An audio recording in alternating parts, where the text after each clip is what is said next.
Welcome to the Collective Talk podcast, where we share reflections on prayer, family, and ministry. On today's episode, we'll be sharing all about marriage. And today we have a special guest with us today who happens to be my husband, Mark Francey. So can you help me welcome Mark Francey to the show? Hey, babe. Stay on your feet, everybody. I'm kidding. It's an honor to be back. Second episode on with you. Second episode. This thing is cooking. Hey. Cooking. And they loved you. They want to see more of you. They got great taste. Yes. So does that mean they do have great taste? So we actually did something fun. Have you seen the Paint Your Spouse Challenge on Instagram? You showed me the other night, and you said that you wanted to do it. Yes. I warned you that this is not going to go well. But you still wanted to do it, so we did it right before we started the cameras rolling. And are you ready to do the grand reveal? Well, yeah. So I just want to explain to everybody. So if you've not seen, it's called Paint Your Spouse Challenge, and it's on Instagram, and it's like going viral. And basically, spouses will paint. They'll look at their spouse and they'll paint their spouse. And so Mark and I actually participated, and we wanted to show you our artistic skills and how we view each other. Well, maybe not how we hope to God. I'm not sure what he's going to paint of me. I'm offended. And so anyway, we're going to reveal that to you right now. It's right behind us. Ladies first. Oh, no, we have to do it at the same time. Oh, same time. You have to do it at the same time. So here we go. Okay, let's go on the count of three. I'm nervous, guys. And we'll show you too. So here we go. 1, 2, 3. Oh. What? You guys like that? I could have been an artist, right? Just check that out. That's lips. solid. You got the right. Those are Orange County lips. I paid for those lips. Those are solid. I like them. And I got your dimple there right there as well. Do you guys see the dimple? I'm not sure if you can zoom in on that or not. It looked more like a hair. But the outfit, I feel like I did a better job on your outfit than I did on your actual. Well, I'm not wearing red. Well, I today. couldn't paint white. It's difficult on a white backdrop. So this is mine, Mark. So I painted. Looks sad. You don't look sad. Looks sad. That's kind of how your eyes are. They're kind of yeah, I appreciate puppy it. dog, cute. Eyes. They're cute puppy dog eyes. Right. But I think that I won the challenge. Please put that away. Burn it. So anyway, if you're wanting to have some fun with your spouse, maybe try that Paint Your Spouse Challenge, and maybe you'll have some good laughs like Mark and I just did. But Perfect. So I'm so excited though. Now diving into marriage after that, I don't know if I can focus after that special picture that you just drew of me. You're welcome.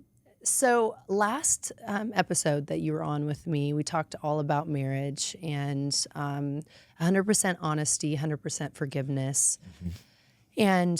And so what are some things, as of today, if you could just overview what we kind of talked about last episode, 100% honesty, 100% forgiveness, and maybe we could just do an overview really quickly. You got a lot of confidence in my memory. Oh, no. I don't remember what I said yesterday. I talk all the time. I forget what I say. No, it was great. We talked about a little bit of our testimony, our story, how you stalked me, I lifted the restraining order. That's not true. Go watch the first episode. But no, we covered some of the original story of how we fell in love, how I proposed. But then we talked about some of the struggles I came into the marriage with. Obviously, the multiple suitcases you brought into the marriage. Kidding. I'm sorry, you guys caught me after lunch today. So no, it was awesome. We did share just some of the journey that God brought us through.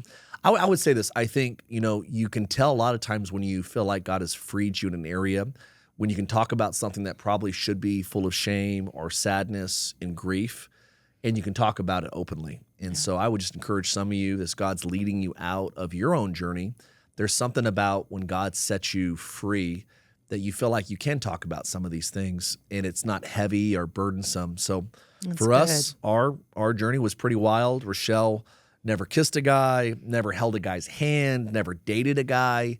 I was the first in every department. I gave my life to Jesus at 18. So my story was kind of the total opposite of that, and lived a pretty antithetical lifestyle than she did growing up. And then We met. I think, I don't know, you're a few years older than I am. So I was like 18 when I started liking you, 19 when you started liking me. Started dating, I think, right around that time. Dated in our 20s, got married when I was 21. And it was awesome. But what I think we talked a little bit about this last time maybe, is maybe go a little deeper on this, is I thought in some ways coming out of my addiction with pornography and all the things that go along with that world, that marriage would be the solution. I think a lot of people think that you get married and if there are sexual temptations or there is these areas of your life that you feel like, man, once I get married, this is going to go away. And I think most people don't realize that. I think pornography, the origins of it really is it's an appetite for the forbidden. Yeah. And I think that's why it's so hard for people to get out of it, because you're always chasing that next forbidden high. And if you can actually get numb enough to one aesthetic of perversion, you have to keep chasing that next high over and over again. So for me, getting married, I thought I'm good. And then, it's like you can't be intimate, you can't have sex, you can't be romantic that way. And then all of a sudden you get married and it goes from thou shall not, thou shall not, thou shall not to thou can, and thou shall all the time, and thou shall enjoy it. It was awesome. But I guess the high of doing what you're not supposed to be doing. And I think that's where I think a lot of people get in trouble, because you're attracted to the high you get from whether you're sneaking out, whether you're doing what you shouldn't be doing with the person you shouldn't be doing it with. There's that high. And so I think until you address that root of why do I look for this hit in my mind and my soul to bring fulfillment to this area. So for me, we shared last week that essentially the hardest thing for me to do was to be honest. I was worried about you not being forgiving. And I think, one of the things we talked about last week is I think that pornography, the epidemic right now in the world, I mean, it's like 85% of men have been addicted at some point of their life, or they're currently looking addicted. It's some crazy, I mean, the numbers are just really discouraging. You look at it. I think the first thing I would say is I don't think that pornography addiction is an indictment on your wife not being pretty enough, you not being happy with who you married. I think it's you developed a negative taste palette when you were young, and you have to reprogram your mind and your taste palette as an adult. And so that was the journey we went on. We talked about the kind of the moment we had, 100% honesty, 100% forgiveness. And I think that just kind of, we talked about adding a layer to that with our journey, because that resonated with a lot of people. Is I think once the honesty starts, once the forgiveness begins, still a journey ahead of you. I think the two things I would recommend kind of adding into that equation would be one, have an accountability. I think one of the things most guys mistake is you have to struggle with your spouse. So when you're battling, whether it's you were battling different things, you were fighting, I was fighting different things. And usually God will put you in a marriage that you don't struggle with the same weaknesses. It's funny, I heard it said that, one person wants to be the last one to leave the party. One person wants to be the first one to leave the party. And usually those two people are married to each other. It's wild that we attract opposites. So, I know for us, I got accountability. So I think I would tell you, be honest to struggle with your spouse. Most guys think they're protecting their wife by not telling them what's going on. I don't think that you have to divulge details of the specific, garbage bins you've eaten out of. But I think that you need to make sure that your wife knows, hey, I had a low moment. I ate out of the garbage bin. I returned to my vomit. So I think struggling with your spouse, number one, is being honest with her on a regular basis. So even to this day, we've been married almost 20 years. And Rachelle will still ask me on a weekly basis, how are you doing? How's your thoughts? How you been in your heart, your mind? And what I would tell people is if you struggle at the action level of perversion or whatever sin it is, you determine where you put the sign of the cliff. You're going to fall over, you're going to crash. If you say, I'm not going to act on it, I'm just going to look at it, that's where the devil will tempt you. If you say, I'm not going to look at it, but, and I know guys are like, well, I'm going to, there's people I know that like, I'll go somewhere bad. I'll be in a bad environment. I'll go to a strip bar. I have non-believing friends that just like, I don't cheat on my wife, but I look other places. And I think that wherever you say no, Yeah. is where the devil is going to attack you. Yeah. So if you're saying, I'm not going to sleep with someone else, that's where you're going to be attacked. Mm-hmm. If you say, I'm not going to go into a naked environment, strip bar, that's where you're going to be tempted. Mm-hmm. If you say, I'm not going to look at pornography, that's where you're going to be tempted. Mm-hmm. Or if you say, I'm not going to put anything vile before my eyes, Yeah. that's where you're going to be tempted. Mm-hmm. And the good news this season of our life, Yeah. last few seasons, it's been guarding my eyes, guarding the gates of my soul. Yeah. And so I would just, I think, say really good. accountability, Yeah. honesty, and yeah. Yeah. And what would you say makes a good accountability partner? Like, what are some things that makes a good accountability partner? Well, I think you want to find someone that's trustworthy. Yeah. I don't think you can be honest with everybody, but you got to have someone that you can trust, that you can be 100% honest with. Yeah. I think that you need to have kind of a Barnabas in the Bible. Barnabas was Paul's right-hand guy. They did ministry together. They're hanging out. They're barbecuing. They live by each other maybe. I don't know. They're someone you see frequently. Yeah. And then Barnabas is someone that you could bounce a lot of things off of, talk to about a lot of what's going on in your life. Yeah. So for me, I had your brother, Chris Yes. Wilde, was my mentor, my older brother.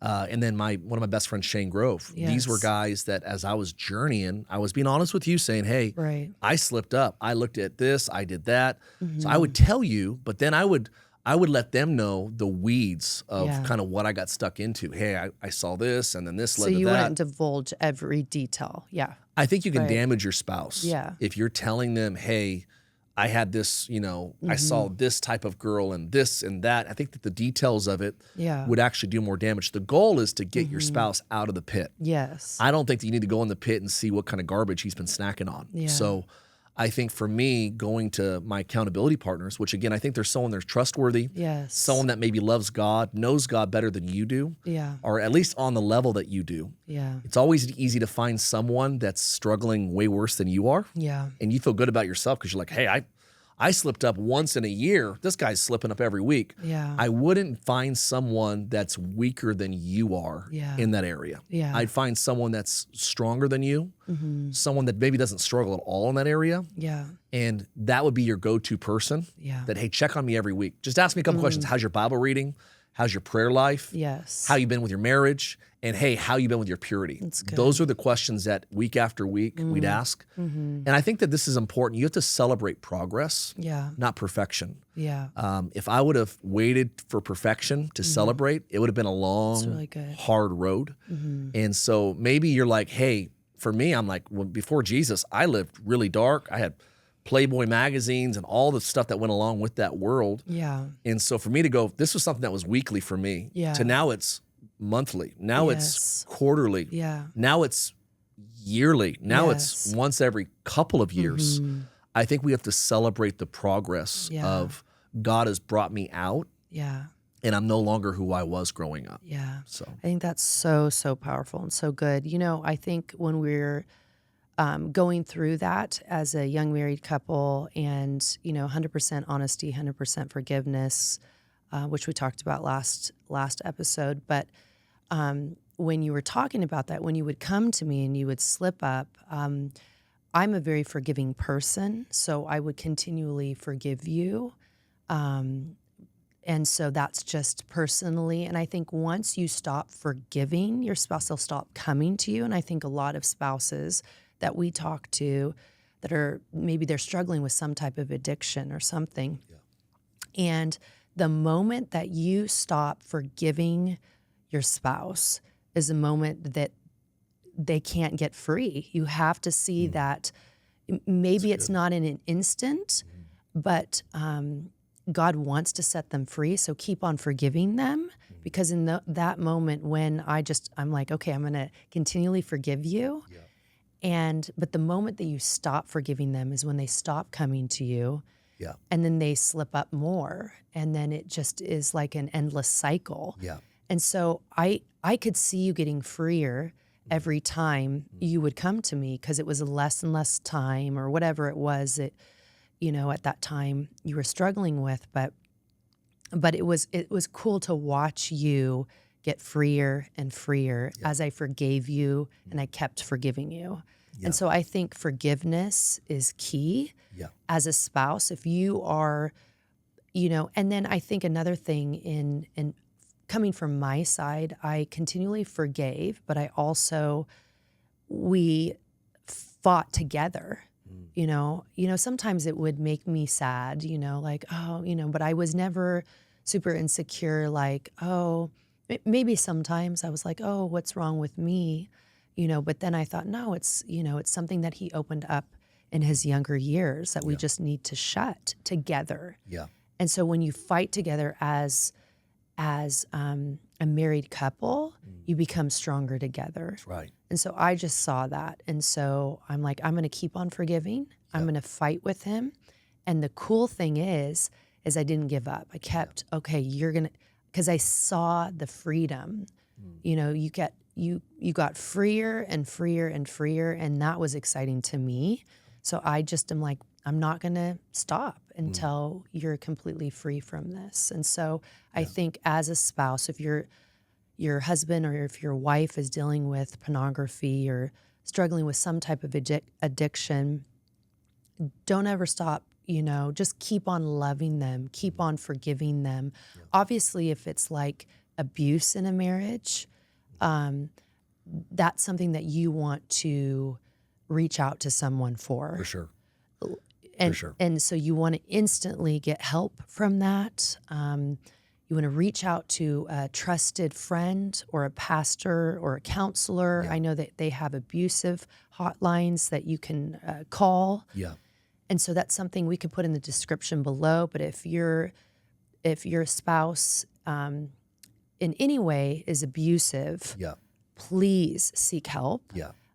Seek support, because that's not what Mark and I are talking about right now. We're talking about maybe there's issues of pornography or issues like that. But if there's abuse in your relationship, please reach out to someone, seek help. Yeah. Is there anything more you can say with that? Yeah, I think, for sure. If you're in a violent situation, you're being verbally abused, sexually abused, whatever it is, we're not talking about forgiving over and over again to someone that's breaking the law, breaking your will, those type of things. Right. Total different conversation. Right. But so I would encourage, and we could obviously put something in the description of how to find help in that scenario. Right. I think for us, we're talking about, I think every one of us comes into marriage with weaknesses. And you might not, I think this is something that we had to learn is I couldn't look down on your weakness, the areas that you were weak in that I was strong in. Right. And vice versa. I think it took years to kind of realize, like, man, there's things that you struggle with that I have never struggled with a day in my life. Yeah.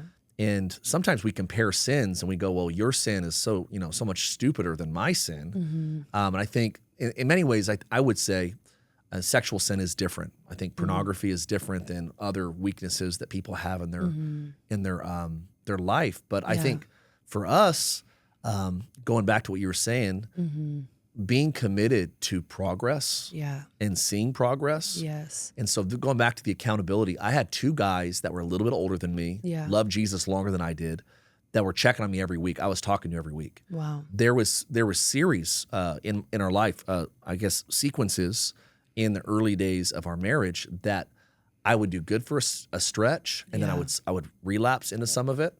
I would tell them, and I'd almost say it like this: you start to almost get defeated in an area, and you no longer have a reverence or a fear or even an embarrassment like you should to confide in your accountability partner. Wow. I would tell you in that setting, and this happened probably 3 or 4 times in the 10 years probably in that window, that I remember with you, I would say, Rachelle, you'd say, have you talked to Chris? You talked to Shane? I'm like, I have. And we felt like, okay, well, you're still struggling. Let's go to our pastor, which was unfortunately your dad. My dad. So that put the fear of God, in me. So I would say, it says in James chapter 5, is anyone among you sick? Let him call for the elders of the church. Let them pray over them. Let them anoint you in the name of the Lord. And the prayer of faith will save them, will save the sick, raise them up. Right. And it says if they've committed any sins, they'll be forgiven. So I think there's moments that not all sickness is physical. Right. I think some of us, and I would say that a lot of the struggles we have as adults were from the doors we opened before we were 17. Wow. I think those doors, first 10 years, 15 years, 16, 17 years, Yeah. the doors we open in our youth will be the doors that we have to be very intentional to keep closed as adults. So I went to your father-in-law, or my father-in-law, your dad, Yeah. and I just said, Pastor Ken, hey, this is hard, but I'm like, I got to tell you, like, I've been struggling. I've been like a pervert in this area. I love your daughter. Yeah. I'm so unworthy to be married to someone so amazing. I've been fighting this. I've talked to Krista about it. I've talked to Shane about it. And I just feel like I'm getting my butt kicked in this area.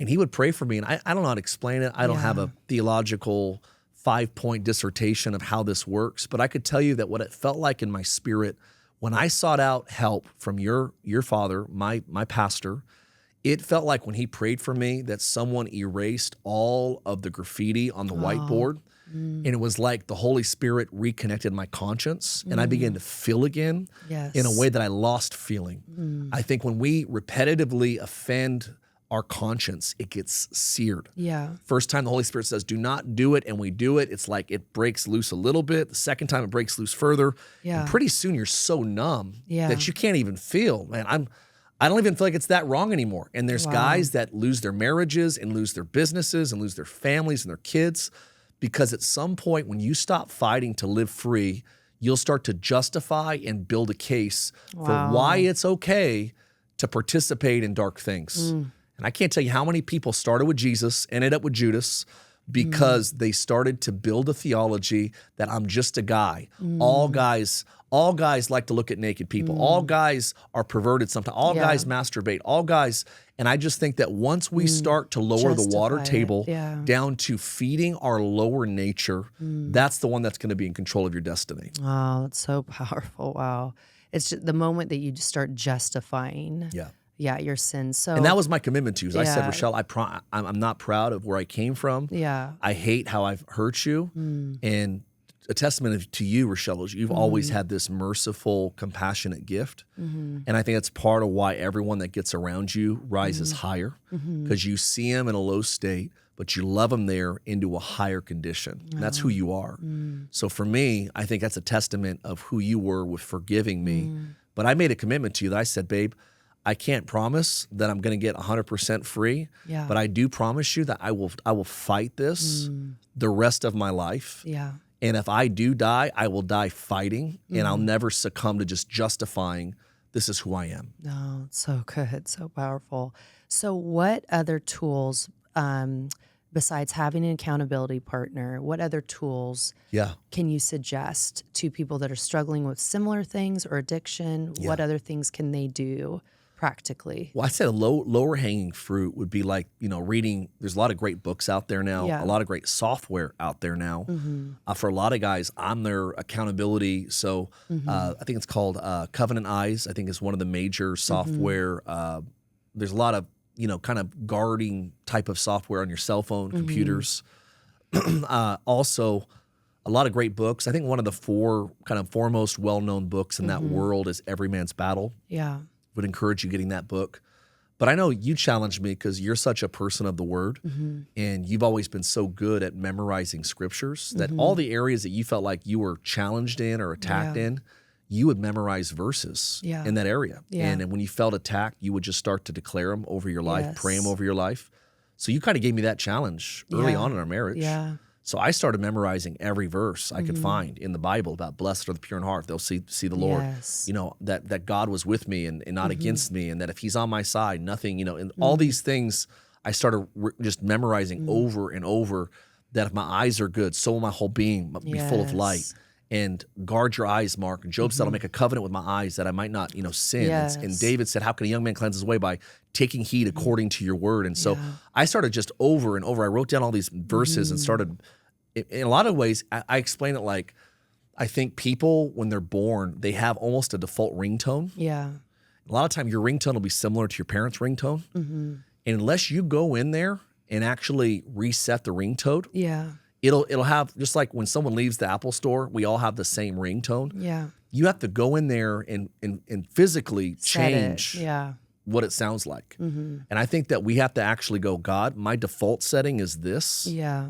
but I don't want to have a default setting like this. Yeah. Rewire my brain. Yes. And I think that's for those maybe watching that don't believe in Jesus Christ. Jesus is amazing because he offers us an invitation that no one else offers us. He gives us the opportunity to say, you can change. Yeah. It's not self-help. It's not becoming a better person by staring at yourself in the mirror. It's not positive confession alone. It's not just new age, crystals, get in the right environment. This is Jesus, number one, can save me. Yeah. And then once I'm saved, greatest announcement to the world, now that Jesus has your heart, he moved inside of you, he can change you. Yeah. He can renew your mind. Romans 12:2 says, don't be conformed to the world, but be transformed by the renewing of your mind. That's how we prove to the world God renews our mind. Yes. And the word renews is the word metamorpho in the Greek. It's where we get metamorphosis. The idea of a caterpillar turning into a butterfly is this idea of God renewing and transforming our mind. Yes. And so once God begins to transform your mind, it's like when he tries to tell me who I used to be, it's like pointing at a cocoon that's empty now. Yeah. And it's like robbing a house that I don't live in anymore. So good. I'm not that person anymore. I've been crucified with Christ.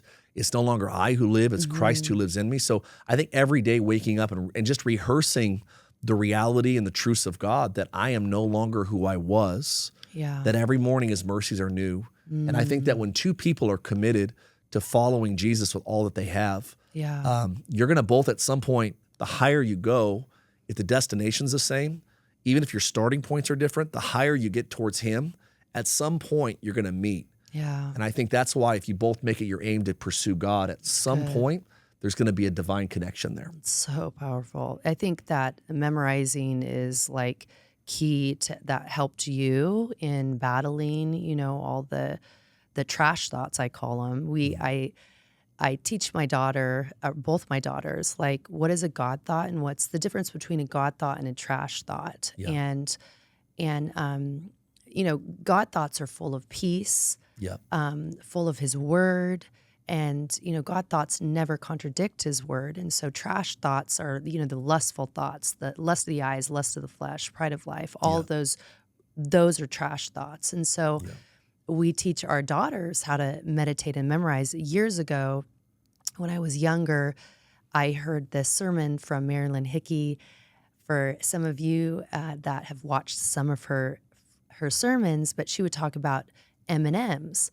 And it was meditate and memorize. And so she would call it M&Ms. And so it always stuck with me. And, I would meditate on the word, and then I would memorize the scripture, and then I would meditate on that word. You don't empty your mind. Like culture tells you to empty your mind. But God's word says to fill your mind full of his word. And then it replaces the trash thoughts with the God thoughts. And so I think that's so powerful is when we replace those trash thoughts with the God thoughts. So good. And that's what renews our mind and washes our mind. It says, he renews our mind, he washes our mind with the watering of his word. And so it's important that every day when you get up, find one scripture. Maybe you've never read the Bible before. Start with Psalms, start with Proverbs. Take a small verse, memorize it, and think about it. And say it out loud 3 times. And begin to 3 or 4 times and begin to just think about what does that actually mean? And then you could go deeper. You could study the Greek or the Hebrew meaning of it, and you can get out a concordance, but now there's the blue letter. That's an app that makes it easy for you. And so you can understand what, that word actually means in the Hebrew or the Greek. And so I would encourage you to, if you don't have that downloaded, download the Blue Letter app. Right. Or start memorizing scripture. So you can't replace trash thoughts with just another random thought. Like just a well-meaning thought. You have to replace those trash thoughts with God thoughts. And where are the God thoughts? Those are from God's word. And so that's how you replace those. So Mark and I really did that practically within our marriage when we were struggling. Mark would struggle with the important things that we've already discussed, but I would struggle with fear or worry. So I would have to replace those thoughts with God thoughts. God's not given me a spirit of fear, but a power, love, and a sound mind. Yep. Greater is he that is in me than he that is in the world. So replacing those trash thoughts with God thoughts is the key. So good.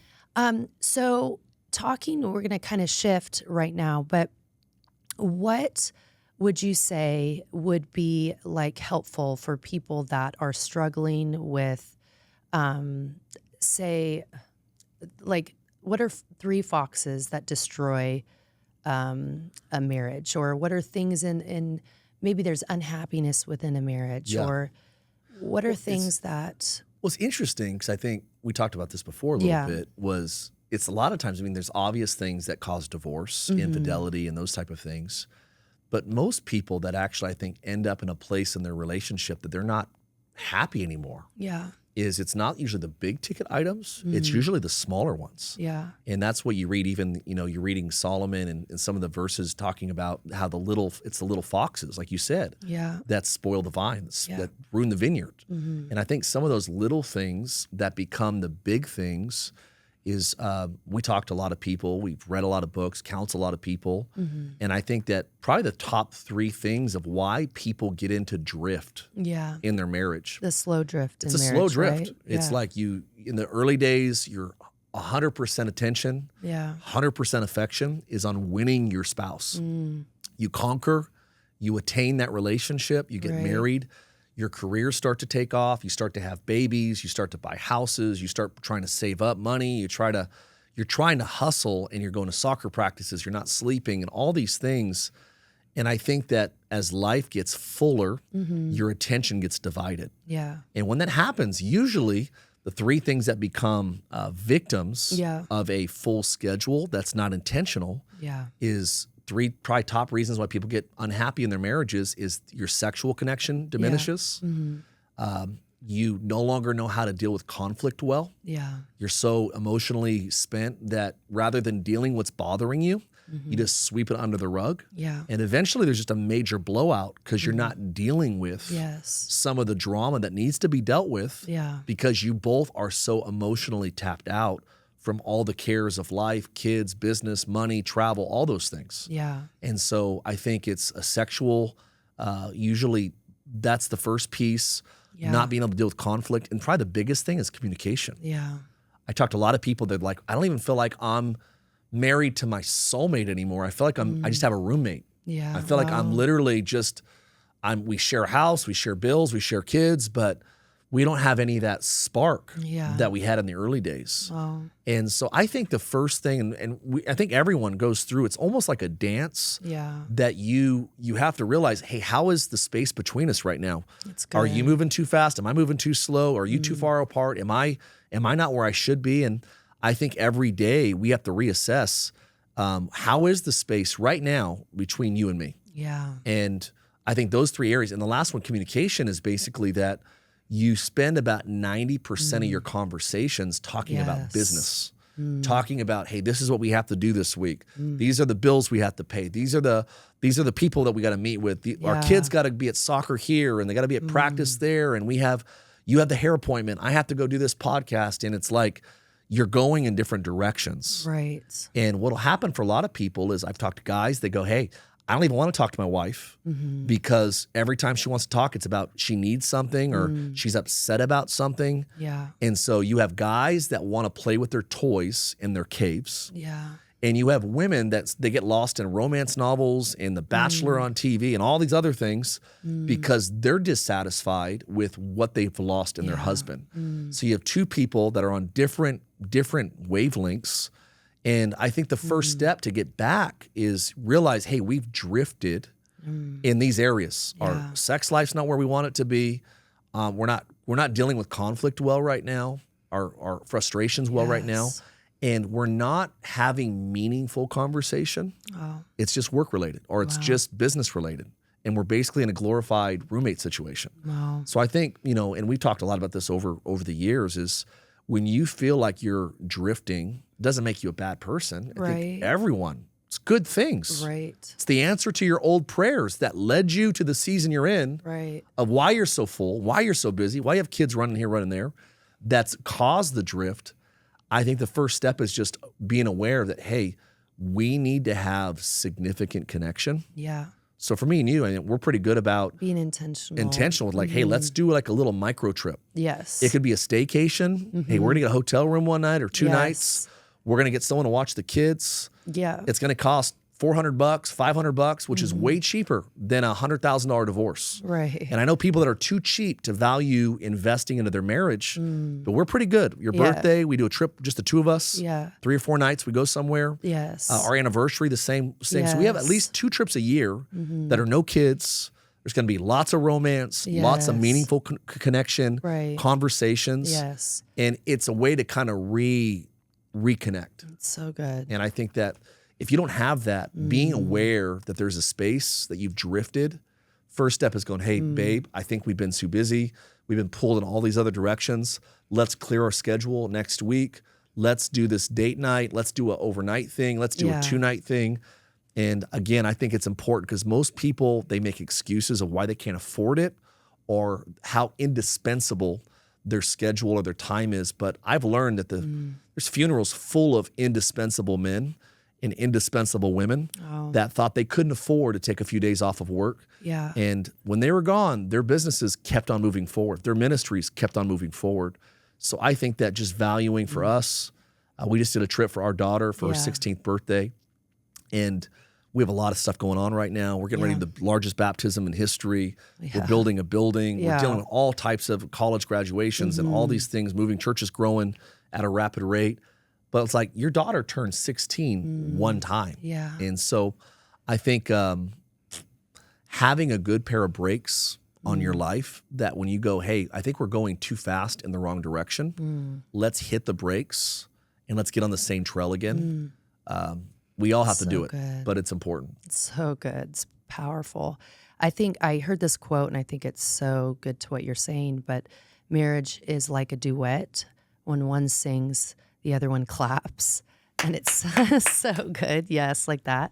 And I sing, but I think it's so true is because marriage is a partnership. Yeah. It's not, it's a duet. It's we come together and it's that partnership.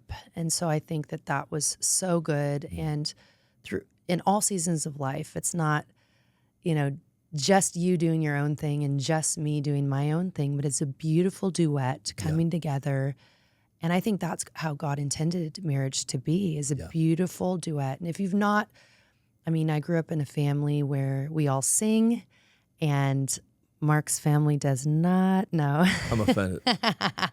So we all get around I love it. Christmas time is my favorite with my family because we get around the piano and we all sing and we do duets, and it's beautiful, the harmony that comes with duets and singing together and that partnership that you have. And so I think that's what God intended marriage to be, is a beautiful partnership, a beautiful duet.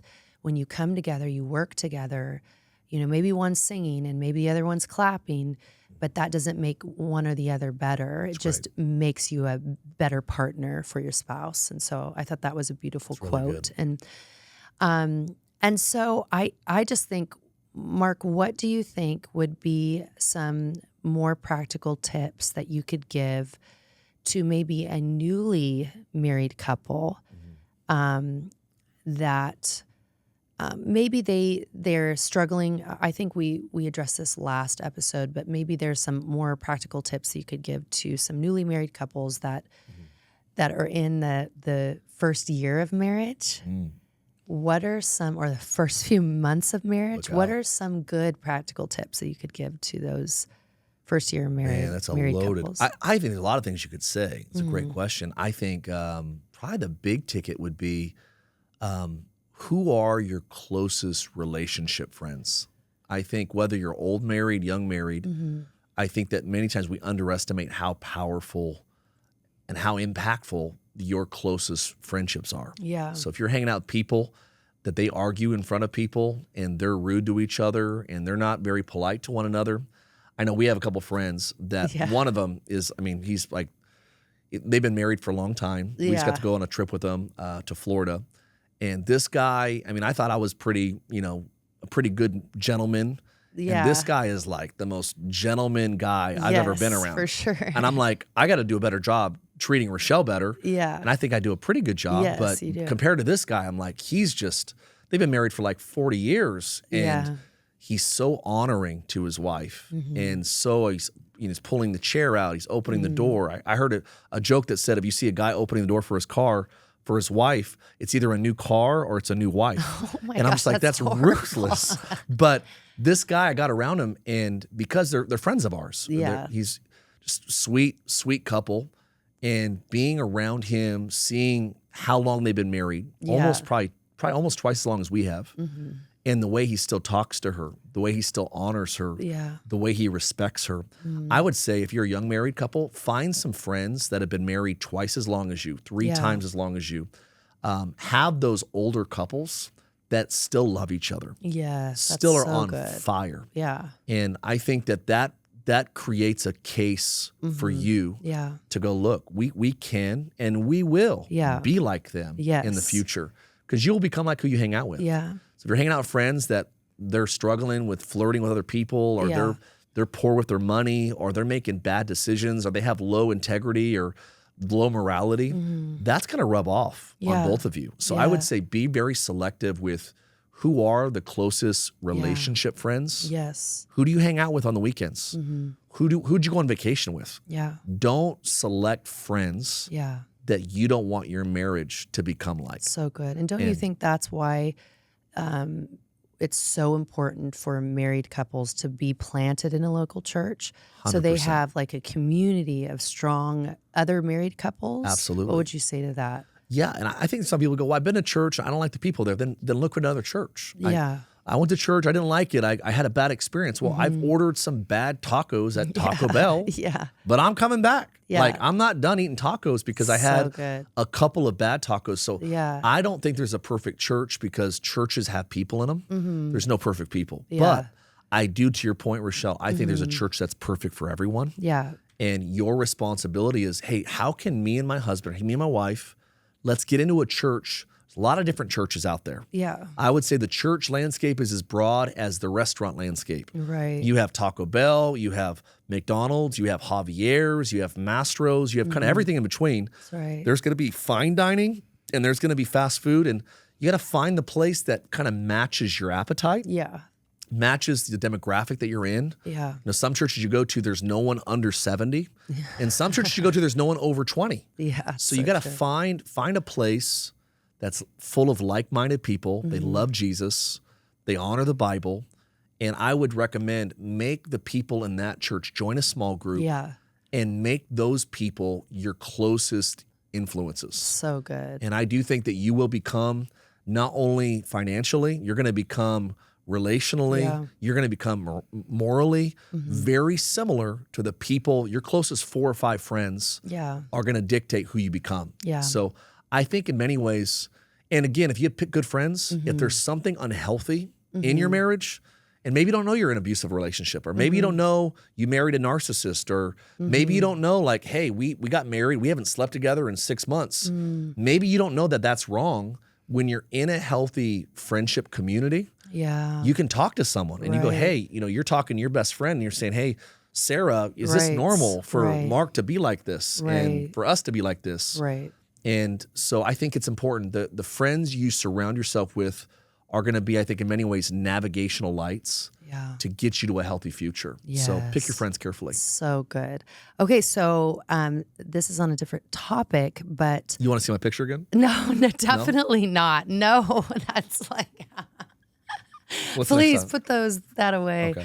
I feel like I need to shave off. It looks like a hair right there. No, it's a dimple. Do I have a dimple there? No, just when you smile, you kind of have like a little mark. It's cute. I like it.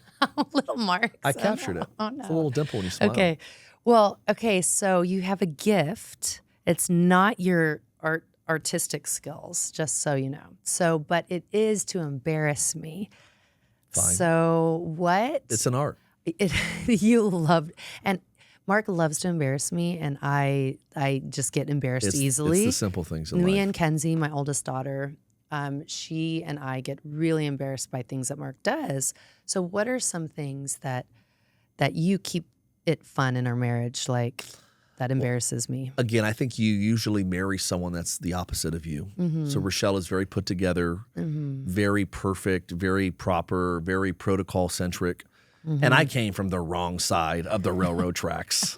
And so I think Rachelle, if you wouldn't have married, I think you needed to marry someone who's going to make you laugh. Yeah, and you make me you're laugh very all serious. the time. Yeah. So sometimes it's at your expense with just making you embarrassed. But one of my favorite things to do, I've done this for probably, 17 or 18 years, is maybe shortly after our honeymoon, I thought it'd be funny. You walked into an airport bathroom. Yeah.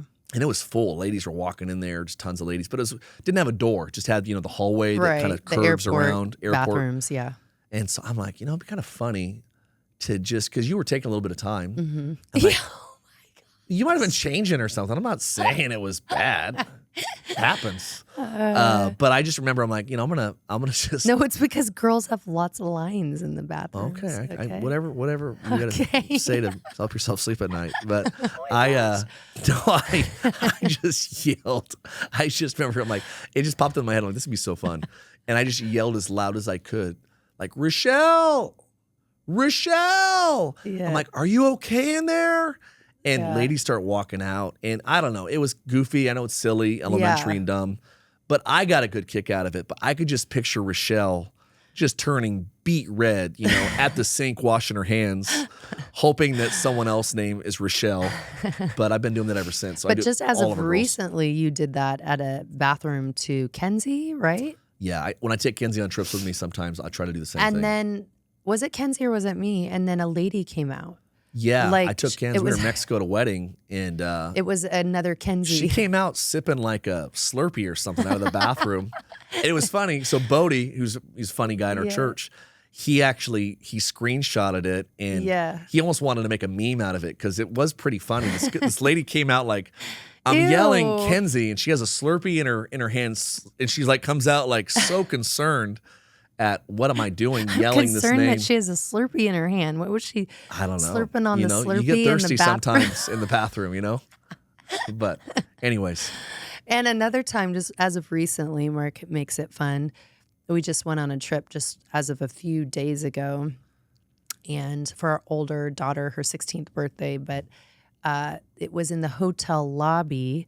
Mark is honking at me and there's a bunch of people in the lobby, and he's outside honking, Rachelle, it's your husband, Mark. And he's rolling down the window. And I did not want to get in the car. It was a big 15-passenger van because we had a lot of people on the trip. And the thing that was even worse is I'm like all dolled up in this beautiful dress, and he pulls up in this. I didn't actually know what car you rented. Because I'm honking the horn because she didn't know I rented a van because there's a lot of people on the trip. Yeah. And so I'm like, I'll just rent a van so we can all ride in one car. Yeah. So I get the ugliest 15-passenger van, probably on the island. And I pull up, and she's calling me going, are you here yet? I'm like, I'm here. So I start honking the horn. Yeah. She's looking over me. She's looking beside me over here. I was like, surely he's not in that nasty thing. I have never ordered a car probably that nasty at an airport. Big old, just old, dilapidated 15-passenger van. But I loved it because that's kind of stuff that just gets under Shell's skin. The thing that put the cherry on top is our youngest was in the front seat at that moment, and I had to get in the back seat. So yeah, Chloe called shotguns, so she had to open the barn door on the side of this big van in her fancy outfit and then jump into this. Yeah, it was I'm awesome. like, oh my gosh, and people are watching, and Mark's like, Rachelle, it's your husband, Mark, and I'm like, awesome. Oh my gosh, get me out of here quick. It's the simple things, folks. But it is the simple things. He makes me laugh all the time, so I appreciate that about you. I love you. I love you. So, well, this has been a great show. It's been amazing. And don't bring that out again. What? Wait, if this show had a picture, this is the picture you'd be looking at right here. Oh gosh, no, you're showing it to the wrong. That's yours over there. So this is Mark. Don't you think you should write into the show and tell us who won this contest? Nanny, get a picture, dude, of on your cell phone or something. We can do a little vote after this is over of who did a better piece of artwork here. Let the people decide. Yeah, and the people will decide me. Mine totally looks like you. You get it, Nene? I love it. Okay, well, we don't need to show that anymore. But as we end today, just one last question for you. Are there any takeaways or anything important that you would say that you could leave with some of our listeners from today that you shared? What are maybe one or two takeaways? We went pretty deep today, so I would just maybe recommend a couple things. If you don't have a local church, find somewhere to get plugged in. If you don't like the place you check out, find somewhere else. Keep looking until you find somewhere that you can plant your family, make some good friends. That'll be step one. And then I think out of that, you're going to find a place to identify a good accountability partner. I think every guy needs a Barnabas. Every girl needs a sister Barbie. Have someone that you run with, loves God like you do, you can be honest with. And I think just to be there in your corner, hey, it's not just all with purity and you're, guarding your eyes and your ears. It could be, I just need someone when I have a tough week to pray for me. Or, we had a big argument this week and I just need someone to have my back and just say, hey, we've been under attack this week. Would you be praying for us? I think it's good to have accountability in your life. Mm-hmm. So outside of your spouse, maybe identify, again, make sure they're the same, gender you are. So I don't confide in women, you don't confide in guys. So find someone that you trust, loves God as much as you do, and maybe is strong in the area that you're weak in, that can kind of be there and check on you once a week and catch up, barbecue together, have fun together. But be selective with what friends you bring in close. That's good. I know we didn't talk about this, but I think that lastly, just leave it with this, is maybe some homework that they can do is like making date night a priority, and then also like making a vision marriage board, or maybe it's like, Mark and I do this like quarterly. I feel like we'll sit down together, we'll pray together, and we'll go over our goals, our vision for the future, or maybe you could make a vision board where you could even go onto Pinterest, create like a Pinterest board of like goals or maybe trips you want to go on together. Hey, and but goals you want to set in your marriage. So create a vision marriage board, and those are some great homework things that you can do as a married couple. But I love it. Thanks so much for coming on the show for the second time. Always my favorite. Are you up for more? We'll keep going. He says keep the good times. Run it back. Keep going. And maybe we'll have another painting that we'll do of... Maybe an oil painting next time. An oil? We'll get better like... Yeah, I need a proper brush. That take my work to the next level. Definitely. Well, thanks for coming. I love you. Love you. Thanks, everybody. Thank you for joining us on this episode of The Collective Talk, where we explored reflections on marriage. Stay tuned for future episodes where we dive into topics of prayer, family, and ministry.